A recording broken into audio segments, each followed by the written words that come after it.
Olá pessoal, sejam todos muito bem-vindos a mais um episódio do Papo de Curso. O meu nome é Vlad, é uma honra estar aqui mais uma vez para apresentar e hoje o nosso papo vai ser sobre engenharia aeronáutica e para me ajudar nesse assunto eu trouxe aqui o professor Fernando Catalano.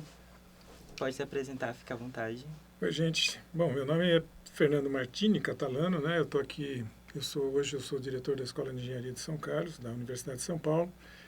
Mas meu passado aqui na USP São Carlos, ou na Escola de Engenharia, é bastante longo. Eu entrei no vestibular aqui em 1976, né? Alguns de vocês, claro, não tinham nascido, ou até os pais de vocês talvez não tinham nascido ainda. Mas eu vim basicamente porque existia alguma coisa de engenharia aeronáutica já nessa época aqui em São Carlos. Tá? São Carlos tem engenharia aeronáutica desde da década final da década de 60, começo de 70, onde um grupo de engenharia aeronáutica de atividades aeronáuticas que existia em São Paulo, no IPT, no Instituto de Pesquisas Tecnológicas, acabou se mudando para São Carlos. Tá? E eu, quando vim fazer o vestibular aqui em 1975, para entrar em 76, eu fiquei sabendo que tinha esse grupo aqui. Então, eu quis vir para São Carlos mesmo por causa dessa possibilidade. Bom, fiz minha graduação em Engenharia Mecânica, mas já com atividades de especialização na área de aeronáutica, tá? Fiz todas as disciplinas. Acabei me formando em 1981, tá? Fui trabalhar no Instituto de Pesquisas Espaciais, o INPE, lá em São José dos Campos. Fiquei um ano lá. E, na sequência, eu recebi uma oferta de trabalhar como professor aqui, mas ainda como professor auxiliar de ensino. Naquela época, você podia começar a sua carreira sem ter formação. Tá? Bom, vim diretamente para trabalhar no grupo de engenharia aeronáutica aqui. Era chamado assim, grupo de aeronaves, né? Então, tinha um laboratório e tal. Fiz meu mestrado aqui na área de aerodinâmica e fui fazer meu PhD na Inglaterra, que era um dos centros mais avançados na Europa naquela época, na área de engenharia aeronáutica. Tá? Então, fiz o meu PhD na área de aeronáutica, acabei voltando em final de 93, né? E aí fiz minha carreira como professor doutor, professor livre docência, depois professor titular.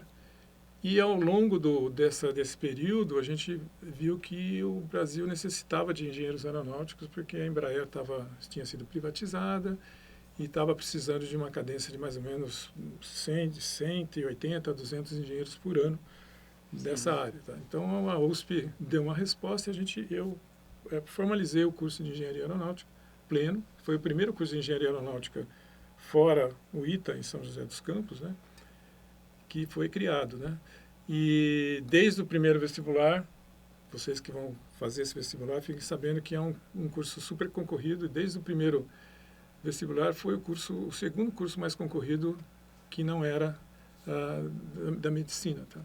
Então, dentro das exatas, desde 2002, que foi o primeiro vestibular, até hoje, 2026, é sempre o curso mais concorrido na área de exatas, principalmente na área de engenharias. Tá? Então, é isso. Minha vida é aeronáutica. Eu sempre vim... Aqui São Carlos tem esse passado, tá? E que faz com que as indústrias aeronáuticas também olhem como o segundo polo aeronáutico, além de São José dos Campos, onde tem a Embraer, né? Seria aqui na região de São Carlos. Então é isso. Então a gente percebe que você tem uma carreira muito sólida, uma formação muito boa. E isso mostra o quanto a engenharia aeronáutica está bem representada aqui com a gente hoje. Obrigado. E inclusive agradeço demais o convite de você ter aceitado vir aqui com a gente falar um pouquinho sobre esse curso. E a todos que nos assistem, não esqueçam de deixar o like, compartilhar com os amigos, nos seguir nas redes sociais, tudo isso vai ser muito importante. Então, vamos lá. Para ter uma noção geral melhor do que é o curso, eu queria que como que você descreveria o curso para quem nunca ouviu falar dele? Primeiro você tem que ver por que existe cursos de engenharia aeronáutica no Brasil. O Brasil é dos 3 países do mundo, porque a gente pega a Europa, Estados Unidos e Brasil, que produzem, projetam, constroem, certificam e vendem aeronaves. Tá? Não são todos os países do mundo. E o Brasil, por incrível que pareça, é um desses 3 países onde tem a terceira maior indústria aeronáutica do mundo. Tá? E como a indústria ela projeta o avião, certifica, ela necessita desse tipo de profissional. Tá? Aliás, não é só desse tipo de profissional. Todo profissional de engenharia tem seu lugar na indústria aeroespacial. Tá? porque ela é multidisciplinar. Então, eu preciso de engenheiro eletrônico, preciso de engenheiro civil, preciso de engenheiro de estruturas. E o aeronáutico agrega tudo isso, porque só ele pode assinar os projetos, ou de uma equipe, claro, né? Novos projetos que vão ser certificados de avião tem que ter um certificado, tem que ter uma assinatura de um engenheiro. Isso é regulamentado pelo CREA, né? Que é, a entidade que regulariza a profissão. Tá? Então, o que a gente forma aqui? A gente forma uma pessoa capaz de trabalhar numa equipe de projeto de aeronaves. E aeronaves, quando a gente fala, é um avião, um helicóptero, um balão dirigível. Agora os eVTOLs, né? Os carros voadores. Disco voadores ainda não, mas um dia... Mais para frente também, pela formação que a gente tem, você pode trabalhar na área espacial também, tá? Trabalhando com foguetes, com satélites, etc. E aí por diante. Então, é uma disciplina multidisciplinar e ela faz parte de uma cadeia que a gente chama assim, olha, ciência, tecnologia, matemática e engenharia. Então, vocês estão vendo que você, estando nessa área que chama STEM, né?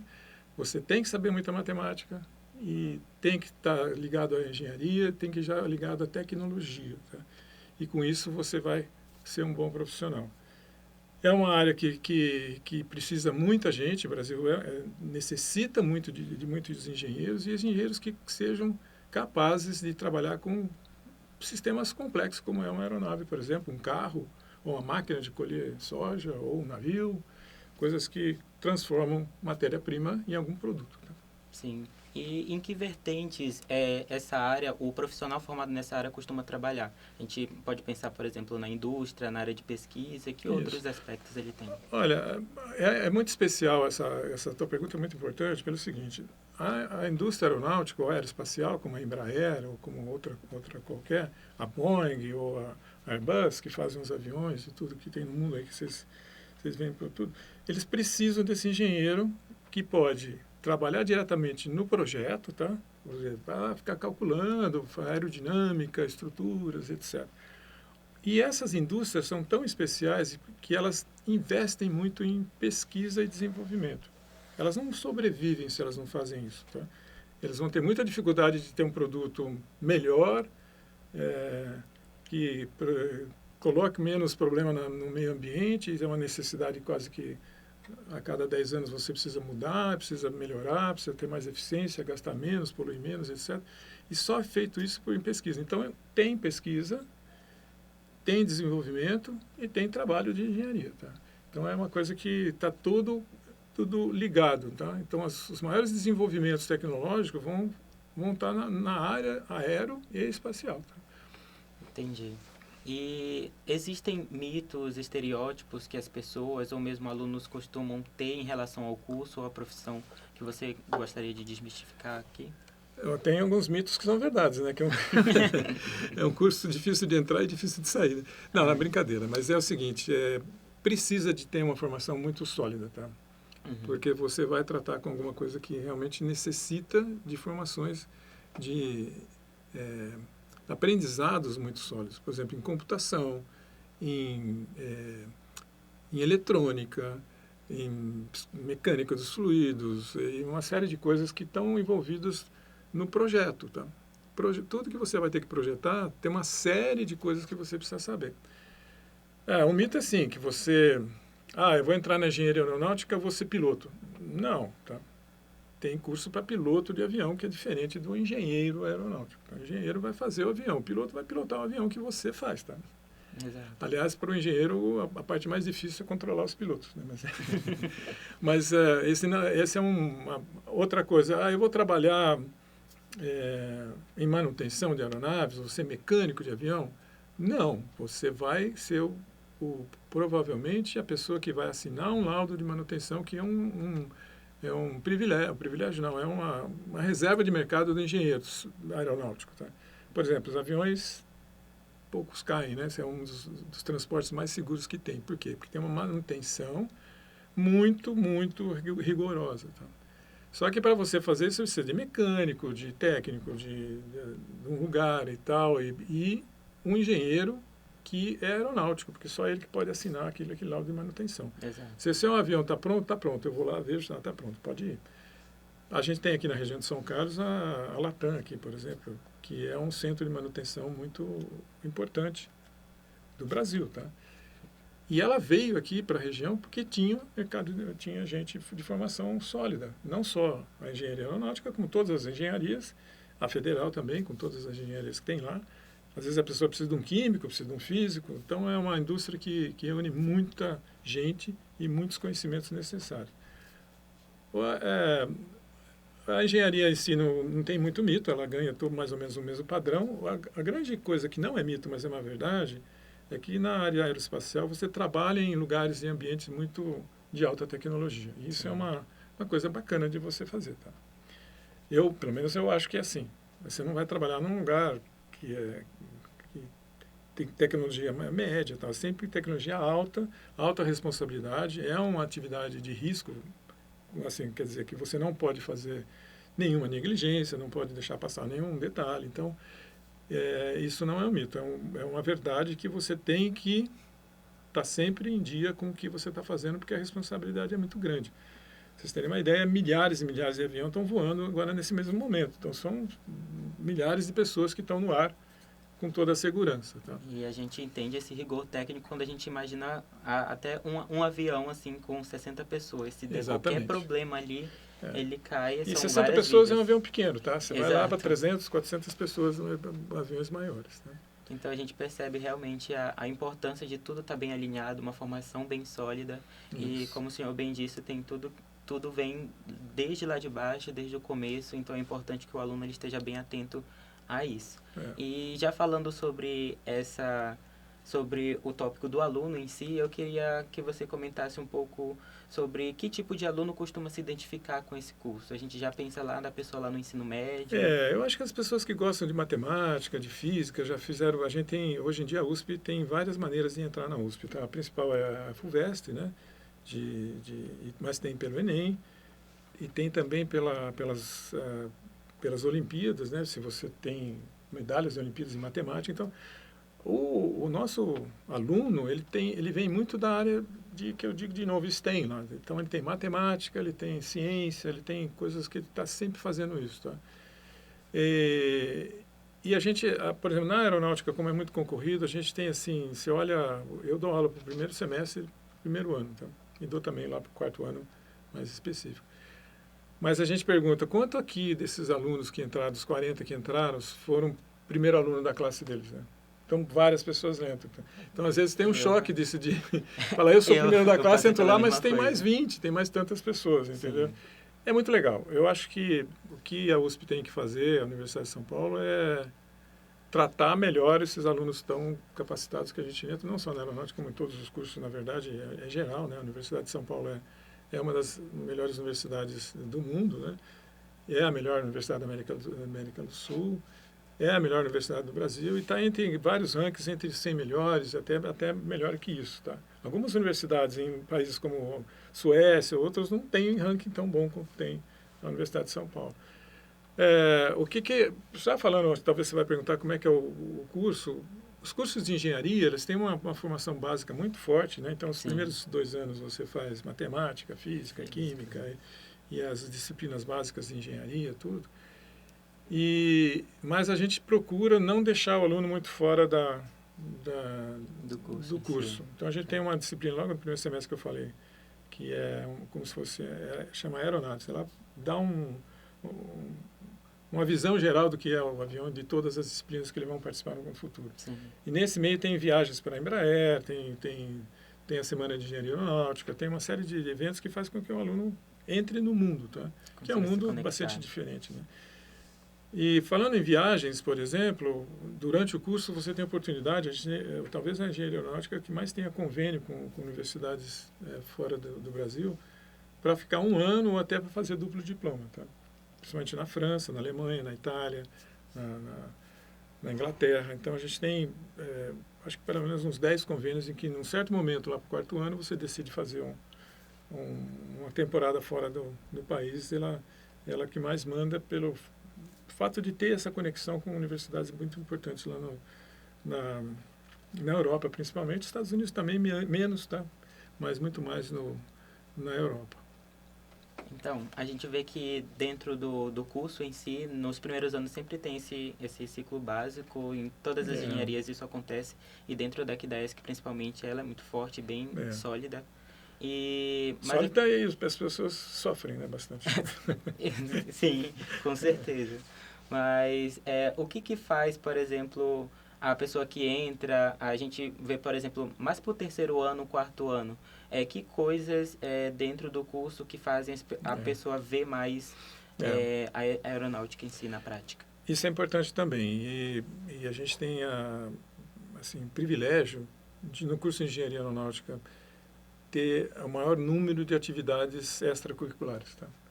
Porque, veja, o que você dá em sala de aula é um padrão, tá? Mas o que é feito nas atividades extracurriculares ou complementares, que a gente pode saber, você aprende alguma coisa que não é dada em sala de aula. Você aprende a trabalhar em equipe, você aprende a trabalhar num projeto, você se envolve em concepção, em criação, em construção e operação de alguma coisa. Então, você tem as competições, por exemplo, tem o Aerodesign, tem o Baja, tem o Fórmula, e tem... são atividades que têm competição anual, tá? Então, as pessoas se fazem um projeto, colocam esse projeto, mandam o projeto para a instituição que vai ser a competição, você constrói, por exemplo, no aerodesign, né? Você faz o projeto do avião, constrói o avião, testa o avião e vai lá competir com o avião. Mas não é só competição de voo, você compete no teu projeto, que tem uma nota, na sua apresentação do teu projeto, e quanto o seu projeto falou assim, não, eu vou levar tantos quilos, e quanto ele chegou perto dessa meta. Tá? Quanto mais a precisão do seu projeto vale muito ponto. Tá? Não é só o voo, fazer o voo, e sim, é bom, mas não é isso que ganha ponto. Ganha, eu fiz o voo, levei 10 quilos e tinha projetado 10 quilos, e aí ganha muito mais ponto. Então, são competições. E outra, durante esse ano inteiro que ele faz todo esse projeto, que dá um ano certinho entre uma competição e outra, o trabalho em equipe é fundamental. Você está trabalhando quase que diariamente ali no laboratório, que no departamento, a gente provê essa área. Então, eles têm lá um laboratório grande, com ferramenta, equipamento, a gente provê também ensaios em túnel de vento. Então, tudo que eles precisam, a universidade dá muito apoio, e eu sou muito fã desse tipo de coisa, tá?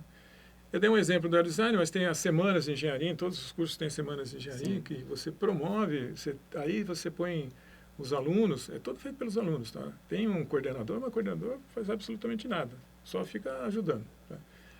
Isso é muito importante, é uma formação que você não tem na sala de aula.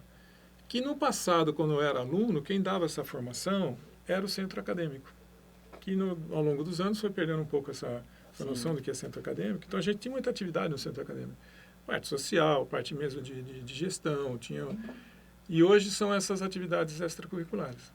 Então, você tem desde secretaria acadêmica, que é uma atividade, todas elas são formalizadas dentro da escola de engenharia, por exemplo, no nosso caso. E, com isso, a gente pode investir, a gente pode dar suporte, a gente pode fazer isso acontecer. Tá? Isso é muito importante.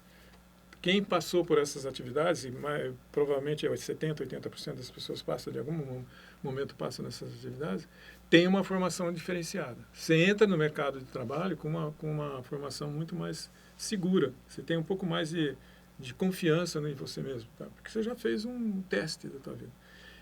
Só vou falar mais um pouquinho sobre isso, porque quando você faz em equipe, você cria um conceito, você fabrica aquele conceito, por exemplo, um avião, você voa ele, o seu envolvimento pessoal é enorme. Coisa que na sala de aula você tem envolvimento com a tua nota, tá? Você vai fazer lá, tirou a tua nota e ali acabou, tá? No caso do que você constrói, você vê voando, ou vê andando, ou vê competindo, às vezes ganhando, etc., é uma coisa inesquecível que você vai trazer para sempre, e como experiência de vida, tá? Você fala, poxa, eu participei de uma equipe que construiu alguma coisa, teve um sucesso, aquilo realmente aconteceu, e isso faz parte da vida que você vai ter mesmo lá fora. Tá? Sim. Então é isso. E ainda vem aquela responsabilidade de se der algo errado também, mas... Aprender com isso, né? Isso é o principal. A gente não cobra resultado de ninguém, né? Mas só de passagem, a equipe do aerodesign é mais da ESC, né? Não é só da engenharia aeronáutica, tem gente de todas as engenharias, né? É a equipe mais campeã do Brasil, tá? E uma das mais campeãs do campeonato mundial. Quando você ganha no Brasil, você vai competir no exterior, tá? E aí eles já ganharam 6 ou 7 vezes lá fora, e aqui acho que é a 9ª vez que ganha, então desde o tempo que existe a competição. Tá? E é uma competição muito mais acirrada, muito mais difícil aqui no Brasil do que é nos Estados Unidos. Você ganhar aqui é uma garantia quase que certa que você vai ganhar lá. Sim. É engraçado isso. Né? Para ver a importância e o quanto que a Escola de Engenharia de São Carlos assim é um ponto assim essencial assim dentro da engenharia aeronáutica aqui no Brasil e auxiliando aí na formação desses profissionais. Aproveitando que você falou de extracurriculares, eu queria saber um pouco mais sobre iniciação científica, se tem espaço para isso, como é que funciona? Olha, tem total espaço. Iniciação científica, gente, quem não sabe, é uma pesquisa que você faz com uma bolsa, tá? Durante o tempo que você está na graduação, seja qual graduação for. Você tem as instituições de fomento que te dão uma bolsa. A USP também dá bolsa para iniciação, para outros projetos. E a gente preza tanto esses alunos da iniciação científica que a gente tem um curso especial só para isso. No segundo ano, ele faz um curso que chama, nós vamos mudar esse nome, mas é Palestras e Seminários em Iniciação Científica. Então, eles vão ver como é que é o mundo de pesquisa, tá? Os professores vão lá colocar as áreas que eles têm de oportunidades de coisa. No segundo semestre ele faz o projeto de bolsa e no terceiro ano ele já pode ter a bolsa para fazer a iniciação científica. A iniciação científica é uma coisa brasileira, que é uma jabuticaba, tá? Não existe isso fora do Brasil, tá? Os outros países não têm iniciação científica durante a graduação. Tem trabalhos, claro, eles trabalham em conjunto. E na aeronáutica tem uma coisa, eu faço isso, algumas pessoas também fazem, como a gente tem projetos em parceria com a indústria aeronáutica, no caso a Embraer, por exemplo, a gente tem oportunidades, eles terem a bolsa e trabalhar nesse projeto durante a graduação. Então, ele pega uma bolsa do próprio projeto, que é uma bolsa da própria Embraer, para trabalhar num projeto com a Embraer. E é bacana porque ele pode conversar com alguém da indústria toda semana. Toda semana tem uma reunião de progresso e tal, ele fica lá meia horinha, conversa com as pessoas. Então, ele começa a ter mais confiança ainda nele mesmo. Falar, já converso com os caras da Embraer antes de me formar, quando eu me formar, pode ser melhor. Isso é um ambiente muito propício que é possível, principalmente nos campos do interior, porque é menor, você pode ficar além do horário, você pode ir e voltar. Então, a gente, estando num campus do interior, você tem mais facilidades para esse tipo de coisa. E a iniciação científica pode ser uma coisa particular também lá com o professor, é muito importante. Tá? Tem várias maneiras de ter uma bolsa, a bolsa mais cobiçada é uma bolsa da FAPESP, que é a fundação aqui do estado de São Paulo, que é uma bolsa muito boa, com possibilidade de ter um extra na bolsa para você ficar uma temporada no exterior. Mas uma dúvida, ela é voltada mais para pessoas do mestrado, doutorado, ou quem é da graduação tem a oportunidade de ganhar? Então, é o que eu falei, iniciação científica é só para a graduação. Uhum. Então, você lá no segundo ano, porque para a engenharia você precisa pelo menos 1 ou 2 anos para começar a pedir bolsa, mas a matemática você começa no primeiro ano. Tá? É para a graduação. Iniciação científica não entra pessoas formadas. Tá? Formado, o cara vai fazer mestrado, vai fazer doutorado, é outra coisa. Ele já não é mais aluno de graduação. É pós-graduação. E dentro da sua experiência pessoal, assim, quando você fez o curso, na verdade, você começou na mecânica ali, inclusive mas já tinha depois da aeronáutica. Já tinha um pouco da aeronáutica e eu queria que você citasse um exemplo de algum projeto ou iniciação científica que você participou e que fez você se identificar um pouco mais. Ah, sim, com certeza, porque na época esse grupo de aeronáutica já existia quando eu fazia a graduação, depois eu passei a compor esse grupo depois que eu voltei do INPE. Mas durante a minha graduação, nós participamos de vários projetos. Eu tinha uma ajuda, mas não tinha bolsa como tem hoje, tá? Sim. Mas eu trabalhei, por exemplo, no primeiro motor de aviação movido a álcool. Na época estava começando o projeto, o Proálcool, né, que era a transformação dos carros brasileiros a movido a álcool, a etanol, né? Uhum. E a gente, com o professor aqui, a gente decidiu fazer um motor de avião, tá? Para aviões pequenos, movido a álcool. E a gente foi o primeiro motor a álcool que girou no Brasil, foi aqui em São Carlos. E eu participei desse projeto. Então, para mim, era uma maravilha, porque eu estava numa área que eu gostava, saía da minha sala de aula, ia lá no laboratório e ficava trabalhando com esse motor. Outros aviões menores para fazer protótipo. Então, a gente tinha uma atividade de pesquisa e desenvolvimento como tinha outros alunos em outros laboratórios também. Mas não era como é hoje, tá? Que você tem, anualmente você tem um número de bolsas enormes que vem do CNPq, que é um órgão federal, tá? E tem também as bolsas da própria USP, tem a bolsa da FAPESP, então, para a graduação, tá? Não estamos falando nada de pós-graduação. E você tendo a bolsa de iniciação científica, a tua possibilidade de, se você quiser ir para a pós-graduação, isso te facilita muito, que é um dos pré-requisitos. Você fez iniciação científica? Fiz. Então, você é um bom candidato para ter bolsa de pós-graduação, de mestrado, até de doutorado direto, até de doutorado no exterior. Então, é uma vantagem muito grande.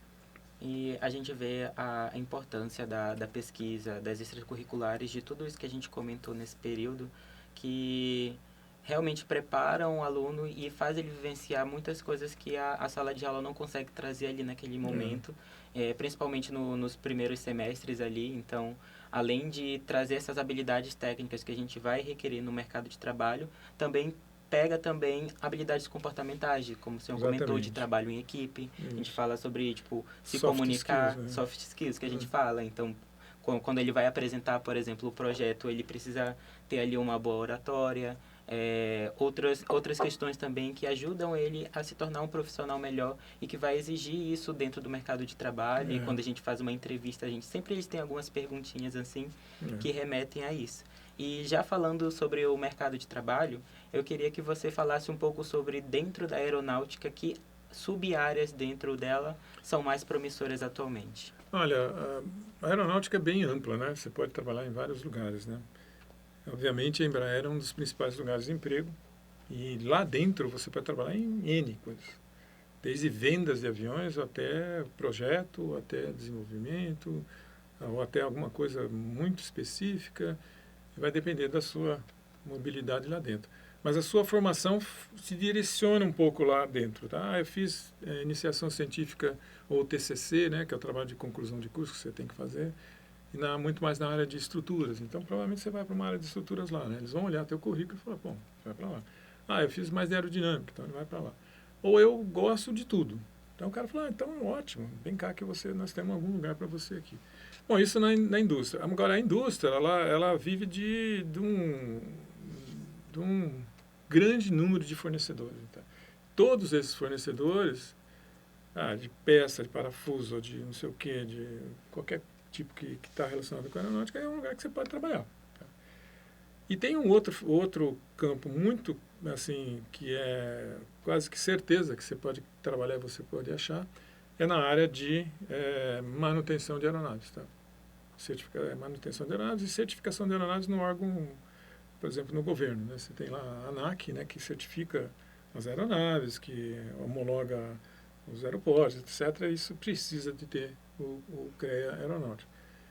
Mas em outros mercados, mesmo na indústria automobilística, por exemplo, que usa muito aerodinâmica, você desenvolver um pedaço de alguma coisa, então a aerodinâmica é importante, a parte de motor. Então, o engenheiro em si, engenheiro mecânico, engenheiro mecatrônico, aeronáutico, eletrônico, ele pode trabalhar em vários lugares, não necessariamente na eletrônica ou na aeronáutica, não sei o quê, tá? Porque ele tem uma multidisciplinaridade muito grande. Tá? E o aeronáutico é mais ainda, porque ele precisa saber um pouquinho de tudo. Tá?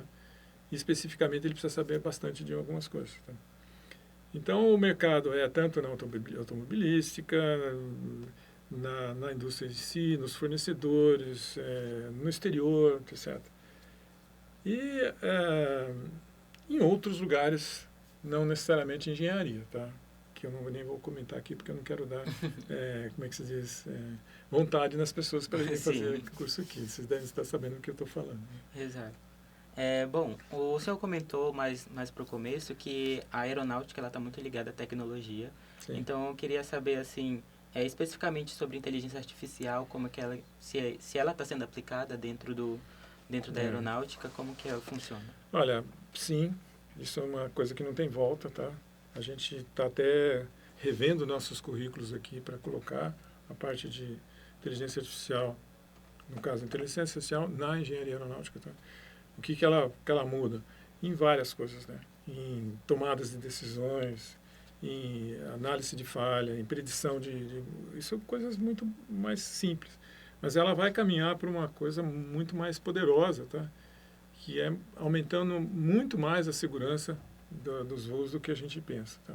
Então, com essa análise que ela toma decisões muito mais rápido, baseada em experiências passadas, em banco de dados que já existem, é um fator muito importante. Isso na aviação civil. Tá? Na aviação militar ou na aviação de defesa, a inteligência artificial se torna uma ferramenta poderosíssima. Tá?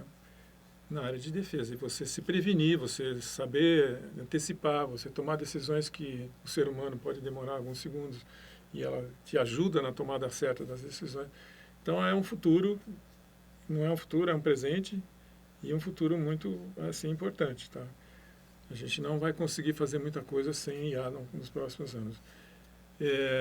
Existe outro fator, além de IA, que também a IA vai encontrar, é na que a gente chama de autonomia. Tá? Autonomia não é, assim, quão autônomo são os veículos. Tá? Tanto o veículo terrestre quanto o veículo, principalmente o aéreo, vai ser um desafio muito grande no futuro. E aí a gente tem uma área de trabalho muito importante, que são esses aviões que vão voar nas áreas urbanas, né? Que são aviões, transporte aéreo urbano, tá?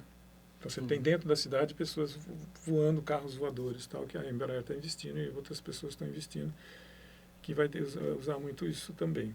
A outra coisa, gente, que é um mercado de trabalho bastante importante, é como transformar todas os modais de transporte, seja navio, trem, carro e principalmente avião, que é muito mais tecnológico e muito mais difícil de fazer algumas modificações, é o impacto ambiental que esses meios de transporte provocam. Então, o engenheiro hoje tem que pensar que o futuro dele, nos próximos anos, vai ter que fazer tudo muito mais sustentável, tudo menos que degrada o meio ambiente, tudo menos isso, vamos ter que usar pensar que daqui 30 anos nós vamos ter que esse modal vai ser net zero, ou seja, que você produz, que você joga de coisa na atmosfera, você de alguma maneira está absorvendo por outros meios, por exemplo, biocombustíveis, etc. Exatamente. E a gente pensa muito no futuro e justamente ele vai vir agregar muita tecnologia. Sim. A gente sabe que a gente vai ter que se adaptar, querendo ou não, e pensando também na sustentabilidade, enfim, e correlacionando também as áreas que hoje em dia estão em maior demanda, você acha que o curso em si, você pode falar sobre do que tem aqui na ESC de Engenharia Aeronáutica, se ele tem se adaptado às demandas do mercado? Então, a gente pensa mais em grade curricular, então, matérias que realmente atendam ao que a gente está precisando ou que a gente vai ver ali no futuro. Olha, sim e não. A resposta a não é que a universidade ela é um pouco lenta para fazer essas modificações, né?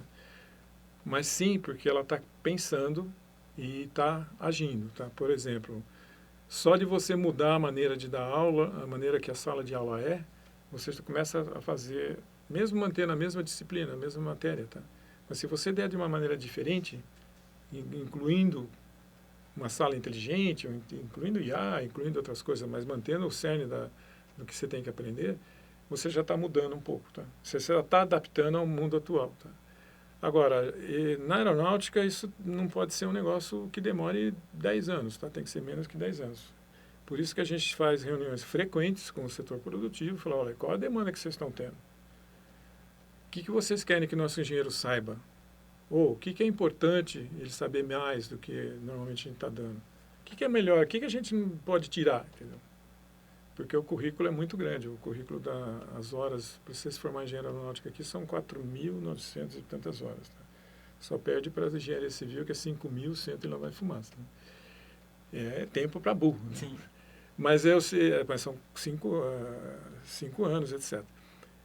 Mas a gente precisa trabalhar mais para se adaptarem às novas gerações, que antes, na minha geração, ela mudava a cada 10 anos ou até mais.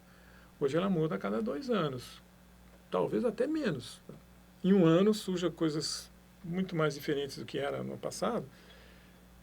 Que passado é um ano. Tem muito pouco passado para você ter uma coisa. O que é inovação, na verdade? Né? O que te inova? Né? É você fazer uma coisa que é muito melhor e você nem saber como é que você fazia antes. Tá? Exato. Você pega qualquer coisa, isso é uma inovação. Não precisa ser uma tecnologia muito Mas alguma coisa que, é melhor fazer assim, porque assim é muito melhor mesmo. Polui menos, você fica mais satisfeito, você tira menos tempo de você e tal. Você tem mais tempo para fazer outras coisas. Então, isso é uma inovação em tudo, né? Não precisa ter, agora eu tenho um celular que eu passo o dedo e tal. Antes eu tinha que apertar a tecla. Vocês não lembram que tinha que apertar a tecla. Não lembram que tinha que discar o telefone. Então, isso vai criando tecnologia que inovam coisas para a tua vida, que tornam a tua vida melhor. Não sei se celular torna a tua vida melhor, mas mídia social, etc., que você perde um tempo enorme, né? Isso, que nem sempre é aproveitado por uma coisa melhor. Informação que às vezes se perde às vezes você fica mais superficial no que você quer procurar. Mas, enfim, é uma inovação que trouxe muito benefício para todo mundo, sabendo se usar corretamente. É o caso do IA, por exemplo. Né? Exatamente. E aproveitando que o senhor tinha falado sobre sustentabilidade, o que a gente queria falar nesse momento é sobre o impacto global da aeronáutica. Eu queria que você comentasse um pouco sobre como que a engenharia aeronáutica pode ajudar a resolver desafios globais que a gente tem na atualidade, então relacionados à saúde, relacionados à sustentabilidade, ao transporte, principalmente quando a gente vai ver o advento ali do transporte urbano aéreo.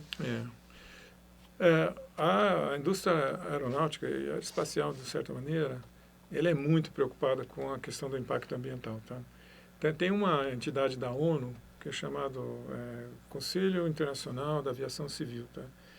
E é da ONU. Tá?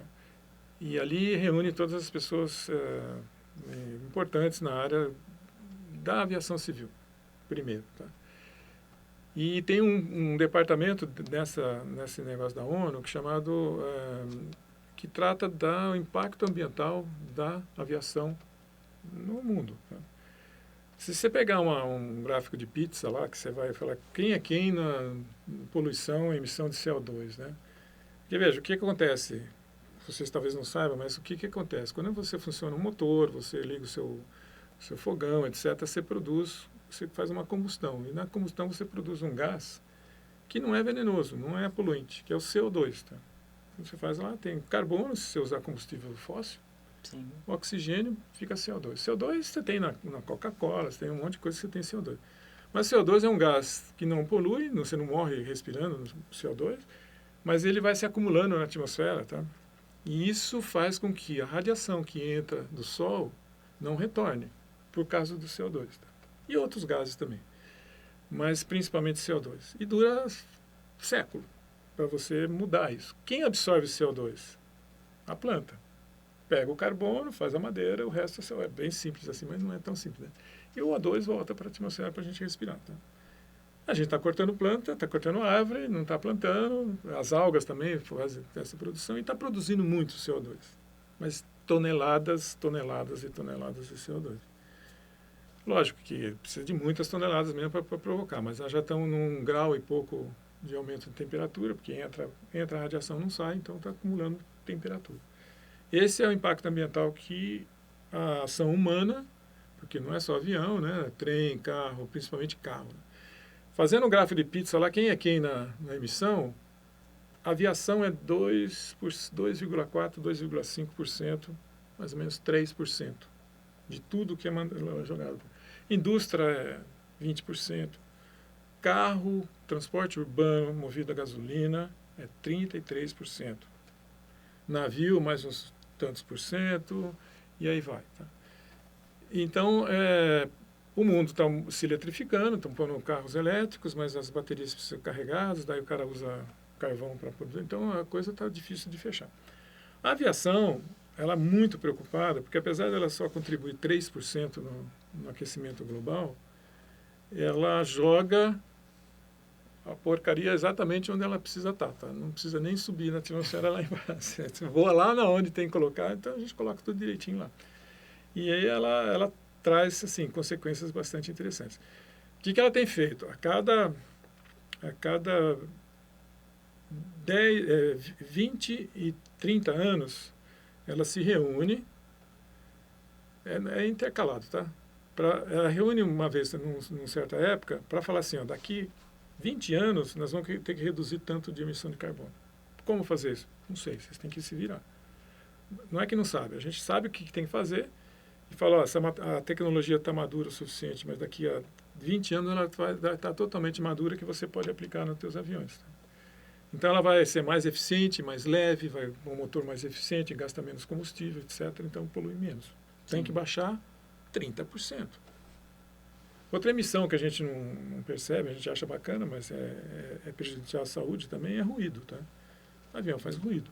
Sim. Quem mora em torno do aeroporto tem problema, vários problemas. As pessoas, criança tem problema com a cognitiva, tem ruído nos animais. E aí então existe esse grupo. Então, olha, em 20 anos dá para fazer? Dá. E 30 anos dá? Dá também. Então, daqui a 30 anos, os aviões não saem para serem vendidos se não cumprirem aquele requisito. Você tem que fazer 30% a menos de ruído, 25% menos de emissão. E recentemente foi estabelecido que em 2050 toda a aviação, é bem desafiador, não sei se a gente vai conseguir, ela vai estar tendo que ser zero de emissões. Tá? Não significa que ela vai deixar de emitir, mas ela pode emitir através de combustíveis, biocombustíveis, por exemplo. Tá? Seria o que a gente chama de SAF. Né? SAF é Sustainable Aviation Fuel, né? É combustível de aviação sustentável, que vem de etanol, de cana-de-açúcar, vem de óleos, de canola, sei lá, óleo de cozinha, uma série de plantas olíficas que você vai produzir, mas como você vai plantar de novo, ela vai captar o carbono, então a conta final é zero. Então você está emitindo, mas está consumindo. Então essa é a ideia. Inclusive, e ela é muito preocupada, muito mais do que os outros setores. Tá? Inclusive houve testes de avião de grande porte usando 100% desse tipo de combustível, que realmente foi bem sucedido, então demonstra a eficiência desse processo e que a gente possa conseguir aplicar assim, mas a gente sabe que por conta questões políticas e econômicas, isso é muito difícil, muito difícil de ser aplicado, mas a gente espera que até 2050 a gente consiga reduzir muito isso aí. Uma coisa que vocês podem ter certeza, que você que vai fazer vestibular e pensa em trabalhar na área, que a área aeronáutica ela é muito responsável, porque ela depende disso. Se você não tiver responsabilidade, a sua empresa não vai sobreviver. Ela vai acabar muito rapidamente. E o que significa? Que essas metas elas são cumpridas à risca. Tá? Por exemplo, ruído. Né? Teve década de 60, o ruído era enorme. Os aviões faziam ruídos assim monstruosos. Tá? Da década de 70 para hoje foi abaixado, vocês talvez não saibam o que é dB, mas 30 dBs. dB é uma coisa logarítmica, que é muita coisa. Tá? Então hoje praticamente o avião não faz barulho nenhum. O que eu estou falando é barulho externo. Tá? Quando você está viajando tem um barulho lá, mas não atrapalham as populações quando você aterriza, quando você decola, etc. Que é um problema sério de ruído. Na questão de emissões também, ela vai ter que cumprir isso. Porque se não cumprir, você não voa. Simples como isso. Carro não, né? Carro você, por enquanto, não tem uma legislação. Olha, agora vai ser só elétrico. Agora vai ser... Não dá para fazer isso imediatamente. Mas o carro elétrico tem uma vantagem. Bateria. Mas a gente vai chegar numa bateria mais durável, mais reciclada, mais reutilizável, seja ou para a própria bateria ou para outras coisas que não seja poluição, tá? E mesmo que você tenha um lugar que a matriz energética de um país ela é, por exemplo, de combustível fóssil, ou não é tão limpa como o Brasil tem, que é hidrelétrica e, sei lá, solar e eólica, tá? Você concentrando a produção de carbono através da queima de combustível fóssil, você consegue minimizar esse efeito, tá? Fazendo captação de carbono, etc. Tem uma série de processos que já estão em andamento. Quando você usa em carro, você espalha isso pelo mundo inteiro. Tá? Então não dá para ficar pegando tudo aquilo que já está espalhando. Agora, quando está concentrado, ainda assim é uma vantagem de ter carro elétrico. Outra coisa que a gente não pensa é que os carros com motor a pistão, a gasolina, usam óleo para lubrificação. Tá? E esse óleo cai no chão, pinga toda hora. Você tem carro, você vê sua garagem. Né? Esse óleo, milhões e milhões de carros jogando centenas de gotas, aí você faz a conta de quanto de óleo é jogado. Aí chove, como hoje, ontem, e esse óleo tudo vai para o rio, vai para outra coisa. Então, é uma maneira também muito cruel de poluição. Então, a gente está errado, o caminho está errado, vamos ter que mudar isso. Tá? E também preservar o que a gente tem de floresta, de plantar mais, recuperar florestas, isso é uma coisa. Aí fala, bom, nós vamos produzir biocombustível através de planta. Então, e planta para comer? Aí vem uma outra parte da engenharia, uma outra parte da biologia, uma outra parte da ciência, que é produzir mais eficiência na alimentação. Tá? E ter um pouco mais de justiça alimentar no mundo. Tá? Tem muita gente comendo pouco e gastando muita comida, que é uma coisa, e tem muita gente comendo nada. Entendeu? Isso é um problema seríssimo. Enquanto não tiver essa socialização da alimentação, nós vamos ter problemas. Não dá para ficar alimentando países super ricos, cuja demanda é imensa e o desperdício é maior ainda, tá? Sendo que tem outros países, como nós mesmos, até a África, que está com questão alimentar ridícula. Então, enquanto não tiver essa justiça alimentar, essa justiça social no mundo, as coisas são muito difíceis de você chegar na meta. A gente já está vendo coisas que vocês são mais novos, mas eu tinha, quando eu era mais na idade de vocês, eu sabia que o Brasil é um país abençoado por Deus, porque não tem furacão, não tem terremoto, não tem... Agora nós já estamos tendo furacão não, mas o ciclone, coisa que não tinha, coisas que eram só em outro lugar. A temperatura está extremamente alta. Quem mora aqui, quem é de São Carlos sabe que aqui era sempre muito frio, hoje é muito calor. Então, está desregulado e está muito desregulado. Então, a gente tem mais uma etapa aqui que talvez a gente tenha que cumprir. Se a gente não cumprir, a gente talvez vai ter muitos problemas. E a engenharia, tanto a aeronáutica ou qualquer uma delas, a ciência como um todo, tem que ter um papel muito importante.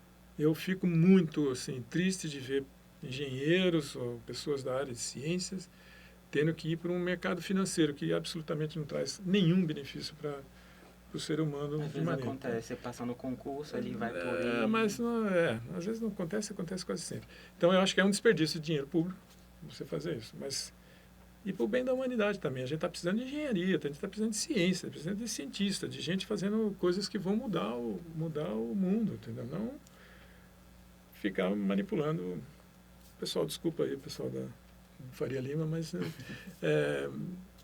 que tragam algum benefício social ou até científico para a coisa. Até um ponto que eu acho que se eles fossem investirem na ciência, eu acho que estaria com bastante resultado. Mas eu assisti, nem sei, não vou falar isso não. Tá? Eu acho que outras aplicações que são interessantes, que eu particularmente gosto, você comentou sobre a questão da alimentação, é uma coisa que a gente vê, e principalmente no Brasil, que é muito desenvolvida a questão da agricultura, assim, a aeronáutica auxilia um pouco nisso, né? Na questão, Bastante. tipo, por exemplo, aviões que ejetam agrotóxicos. Eu gosto de falar agrotóxicos, tá? São produtos químicos, produtos que mas enfim, ali. Alguns deles são muito tóxicos mesmo. A aviação agrícola, que a gente chama, é uma aviação muito especializada, e a Embraer tem um produto, tá? Ele tem um avião agrícola que voa com álcool, tá? Ele voa com etanol. Tá? Então, a pessoa que tem cana-de-açúcar, ele não precisa nem... Ele vai lá na usina que tem lá dentro e já pega... E as áreas plantadas são muito grandes, então a extensão é muito grande. Mas não é só o avião que está sendo usado hoje. Hoje você usa os drones para pulverizar, com pulverização mais precisa. O avião é muito bom, porque cobre uma parte muito grande, tá? Ele voa muito baixo, mas desperdiça muito também, tá? E, eventualmente, essa coisa aí mistura com a atmosfera, com o microclima, e acaba chovendo chuvaça. Tem uma série de problemas sérios, tá? Mas é um mal necessário porque você precisa ter produtividade no campo. Os drones vêm para pegar áreas mais pequenas, menos extensas, mais pequenas, mas com mais precisão.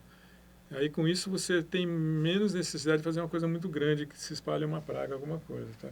E a gente tem em São Carlos uma das maiores empresas de drones, de aviões não tripulados, que é a Exmovots, né?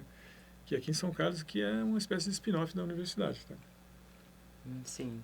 E outro exemplo também relacionado a drone também, que eu acho muito legal, acho que eu vi notícia de drones funcionando como se fosse SAMU para resgate de pessoas em áreas isoladas. Acho que isso ainda está em desenvolvimento, mas está em desenvolvimento. Hoje é feito pelo helicóptero. Helicóptero, mas aí áreas que são mais pequenas, de difícil acesso entre prédios, por exemplo. Às vezes não sei se... prédios talvez, né? Mas não sei se resgatar, mas talvez levar algum tipo de de suprimento, coisa dela, Sim. né? Porque um drone para carregar já uma pessoa ainda estão sendo feitos, tá? Ah, Tem alguns voando e tal, mas o helicóptero tem essa função. Ele vai em muitos lugares e a maioria dos helicópteros são para resgate mesmo, tá? Além do militar. E aí o Brasil tem uma das maiores frotas de helicópteros do mundo, né? sim. E isso não é uma vantagem, é um problema, na verdade, porque o transporte urbano é ruim, entendeu? Então, pega São Paulo, tem muita gente usando helicóptero porque ele quer se movimentar mais rapidamente, porque o transporte urbano e o público é muito precário, então fica muito engarrafamento, etc. Sim. Mas E tem uma coisa que eu gostaria de fazer uma diferenciação, é da engenharia aeronáutica para a engenharia aeroespacial. Elas têm diferença, como é que elas conversam entre si? uma é prima da outra, tá? Quer dizer, a aeroespacial você inclui aero também, tá? Você inclui Sim, espacial também. Então você tira um pouco de aero e põe um pouco de espacial, que leva você a trabalhar na espacial, tá? Mas pode trabalhar na aero também. A aeronáutica, ela está só limitada à aeronáutica, mas nada impede que ele vá trabalhar na espacial. A gente não decidiu não fazer aeroespacial, mudar para aeroespacial, porque a USP entende, eu entendo isso, que o buraco é um pouco mais embaixo, tá? Então você vai ter que ter um investimento muito maior. Não é simplesmente, abro lá, ponho lá. Engenharia aeroespacial. Chega lá, tem uma sala limpa para mexer com satélite? Tem micro eletrônica? Não. Tem coisas de dinâmica espacial? precisa de Tem a toda uma parte de estrutura, né? propulsão? Não tem. Então me engana que eu gosto. Então, as aeroespaciais têm um pouquinho mais de espacial no meio. Mas, basicamente, ela é aeronáutica. Tá? A Embraer entende que ela não faz nada em espacial. Tá? A indústria espacial brasileira, ela deveria ser muito forte, mas ela não é. Porque espaço, gente, é estratégico, tá? Durante a Primeira Guerra Mundial, você queria ter espaço terrestre, tá? Sim, Segunda Guerra Mundial, espaço aéreo, tá? sim, E a Terceira Guerra, se Deus quiser, não vai existir, mas ela é o espaço mesmo. Quem tiver domínio do espaço vai dominar a guerra. Tá? Então, ela é estratégica para mim, tá? Para saber onde estão as reservas, onde estão, como é que está a sua agricultura, etc. Então, hoje tem muito mais coisa lá no espaço do que tem voando aqui na Terra, né? Então, exatamente. mas é uma área importante. O Brasil é importante, por exemplo, na área de satélite. No INPE, por exemplo, eles fabricam, o Brasil faz satélite, tem sala limpa lá. Aqui em São Carlos tem uma sala limpa que já fez câmeras para satélites, etc. Né? Então, a diferença é basicamente essa. Você vai trabalhar um pouquinho mais com espaço no aeroespacial. A aeronáutica fica restrita, mas não restrita a isso. Ele pode trabalhar na espacial a hora que ele quiser, sem problema nenhum. Perfeito, obrigado.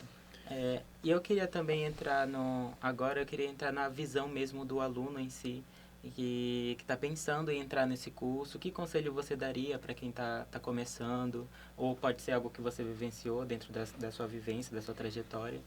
Eu acho assim, para você ser feliz em tudo que você faz, é um chavão isso, mas você tem que gostar mesmo.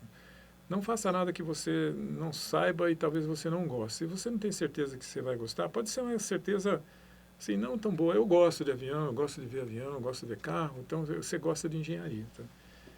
E escolha isso, porque o caminho é assim, é difícil, mas se dá muitos prazeres, porque você vai eventualmente trabalhar na área, que é uma área que traz muita satisfação, uma área tecnológica, que você trabalha em lugares de tecnologia, você está sempre conversando com gente muito importante.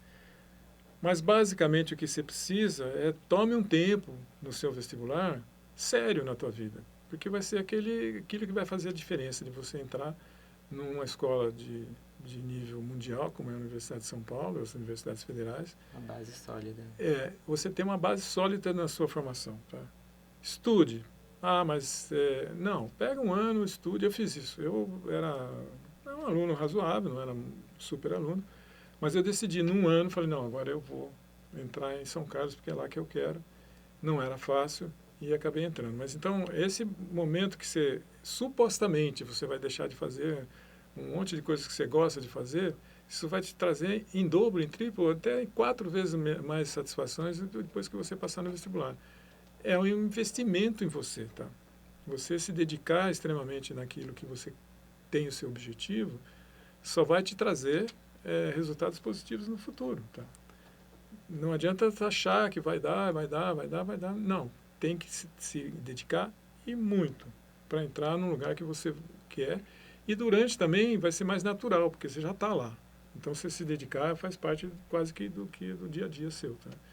Vai sofrer, vai chorar, mas muitas vezes você vai rir também. Tá? Infelizmente, a dedicação é o caminho, a gente sabe que, principalmente para quem vem de uma realidade ali de vulnerabilidade socioeconômica, o estudo vai alavancar Mas isso. eu vou te falar uma coisa, a gente tem, a USP fez inclusão de 50% das vagas para todas as pessoas, tá?